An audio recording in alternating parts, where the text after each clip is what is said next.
আসসালামু আলাইকুম everyone, welcome to সোমাইস kitchen. আশা করছি আপনারা সবাই অনেক ভালো আছেন। আজকে আমি আপনাদের সাথে দারুণ স্বাদের একটি চিজ পাস্তার রেসিপি শেয়ার করতে যাচ্ছি। খুব অল্প সময়ের মধ্যেই সহজেই আপনি এটা বানিয়ে নিতে পারবেন। আশা করছি রেসিপিটি আপনাদের অনেক ভালো লাগবে এবং আপনাদের জন্য অনেক বেশি হেল্পফুলও হবে। চলুন তাহলে রেসিপিটি দেখে নেওয়া যাক। পাস্তা রান্না করার জন্য আগে পাস্তাটাকে সেদ্ধ করে নিতে হবে। পাস্তা সেদ্ধ করার জন্য আমি একটা প্যানের মধ্যে পানি দিয়ে বসিয়ে দিয়েছি চুলায়, আর এর মধ্যে আমি 1 চা চামচ পরিমাণ লবণ দিয়েছি, আর সাথে দিয়ে দিচ্ছি 1.5 থেকে 2 টেবিল চামচ পরিমাণ সয়াবিন তেল। সেদ্ধ করার সময় তেলটা দিলে পাস্তাটা খুব ঝরঝরে থাকে। পানিটা বলক চলে আসার পর এখানে আমি পাস্তা দিয়ে দিচ্ছি। আমি এখানে মিক্স পাস্তাটা ইউজ করছি, আপনারা আপনাদের পছন্দ অনুযায়ী যে কোনো ধরনের পাস্তা ইউজ করতে পারেন। আর আমি এখানে 1 কাপ পরিমাণ পাস্তা রান্না করছি। একটু নেড়ে চেড়ে দিয়ে আমি এটাকে বয়েল করে নিব। পাস্তাটা পুরোপুরিভাবে সেদ্ধ হতে 8 থেকে 10 মিনিট মতো সময় লাগবে। 10 মিনিট পর আমার পাস্তাটা পুরোপুরিভাবে সেদ্ধ হয়ে গেছে। পাস্তাটা আমি পানি ছেঁকে উঠিয়ে নিচ্ছি। সবগুলো পাস্তাই আমি উঠিয়ে নিয়েছি। এবার রান্না করার জন্য আমি চুলায় আরও একটি প্যান বসিয়ে দিয়েছি, আর এখানে দিয়ে দিচ্ছি 1 থেকে 1.5 চা চামচ পরিমাণ সয়াবিন তেল। এর মধ্যে আমি 1 টুকরো পরিমাণ বাটার দিয়ে দিয়েছি। বাটারটা প্রায় 2 টেবিল চামচ পরিমাণ হবে। আমি এখানে বাটার ইউজ করেছি, তাই তেলটা কম ইউজ করেছি। আপনাদের হাতের কাছে বাটার না থাকলে আপনারা চাইলে সম্পূর্ণটা তেল দিয়ে করতে পারেন। বাটারটা মেল্ট হয়ে যাওয়ার পর এখানে আমি রসুন কুচি দিয়ে দিয়েছি 2 চা চামচ পরিমাণ। রসুনটাকে আমি হালকাভাবে একটু ভেজে নিচ্ছি। এবার এখানে দিয়ে দিচ্ছি পেঁয়াজ কুচি। এখানে আমি 3টি মাঝারি সাইজের পেঁয়াজ কুচি ইউজ করেছি। পেঁয়াজটাকে এবার একটু হালকা নেড়ে চেড়ে ভেজে নিচ্ছি কিছুক্ষণ।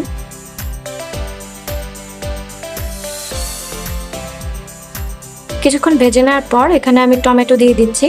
একটি বড় সাইজের টমেটো আমি সেদ্ধ করে ব্লেন্ড করে নিয়েছিলাম, আর এটা এর মধ্যে এখন দিয়ে দিচ্ছি। এই টমেটোটা কিন্তু স্কিপ করবেন না, টমেটোটা দেওয়ার কারণে এটার গ্রেভিটা খুবই সুন্দর হয়। টমেটোটা দেওয়ার পর একটু নেড়ে চেড়ে আমি জাল করে নিয়েছি কিছুক্ষণ। এবার এর মধ্যে আমি দিয়ে দিচ্ছি চিলি ফ্লেক্স। এখানে আমি চিলি ফ্লেক্স 1 চা চামচ পরিমাণ ইউজ করেছি, আর দিচ্ছি সামান্য পরিমাণ লবণ। আবার এগুলোকে একটু নেড়ে চেড়ে আমি মিশিয়ে নিচ্ছি। এবার দিয়ে দিচ্ছি টমেটো সস। টমেটো সস এখানে আমি 3 থেকে 4 টেবিল চামচ পরিমাণ ইউজ করেছি। সসটা দেওয়ার পর আবার একটু নেড়ে চেড়ে মিশিয়ে নিচ্ছি। কালো গোলমরিচের গুঁড়ো দিয়েছি আমি 1 চা চামচ পরিমাণ, আর এখানেও আমি 1 টুকরো পরিমাণ বাটার দিয়ে দিয়েছি। এই অবস্থায় বাটারটা ইউজ করলে কিন্তু খুব স্ট্রং একটা ফ্লেভার আসে, আর খেতেও খুব ভালো হয় স্বাদে। আমি এখানে আরও 1/2 চা চামচ পরিমাণ চিলি ফ্লেক্স অ্যাড করে নিয়েছি। ঝালটা আপনারা আপনাদের প্রেফারেন্স অনুযায়ী অ্যাড করে নেবেন। এভাবে কিছুক্ষণ নেড়ে চেড়ে রান্না করে নেওয়ার পর আমি এখানে পাস্তাটা দিয়ে দিচ্ছি। পাস্তাটা দেওয়ার পর খুব ভালোভাবে নেড়ে চেড়ে মিশিয়ে নিচ্ছি। মিডিয়াম আঁচে রেখে কিছুক্ষণ এভাবে নেড়ে চেড়ে মিশিয়ে নিব।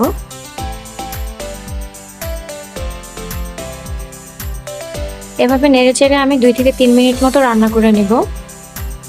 খুব ভালোভাবে মেশানো হয়ে গেছে। এবার আমি উপর থেকে চিজ ছড়িয়ে দিচ্ছি। মজারেলা চিজ আমি গ্রেডার দিয়ে গ্রেড করে নিয়েছি।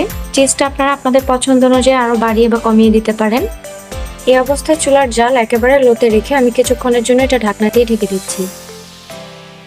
5 থেকে 6 মিনিট আমি এভাবে ঢেকে রেখেছিলাম। এবার ঢাকনা উঠিয়ে নিয়েছি। হালকা হাতে আমি চিজটাকে একটু মিশিয়ে নিচ্ছি। চিজটা একটু ভালোভাবে মেশানো হয়ে যাওয়ার পরে কিন্তু আমার পাস্তা পুরোপুরি রেডি। এবার এটাকে আমি সার্ভ করে নিব। দেখুন আমি পাস্তাটাকে সার্ভ করে নিয়েছি। এটা দেখতে কতটা ভালো লাগছে আপনারা দেখে নিশ্চয়ই বুঝতে পারছেন, আর খেতেও কিন্তু দারুণ স্বাদের হয়েছে। পাস্তার কিন্তু নানান ধরনের রেসিপি হয়, তবে এর মধ্যে এটা সবচেয়ে সহজ একটা রেসিপি। আশা করছি আমার আজকের রেসিপিটি আপনাদের ভালো লাগবে। ভালো লাগলে অবশ্যই কমেন্ট বক্সে জানাবেন, এবং বাসায় ট্রাই করে সেটাও জানাবেন আপনাদের কাছে কেমন লেগেছে।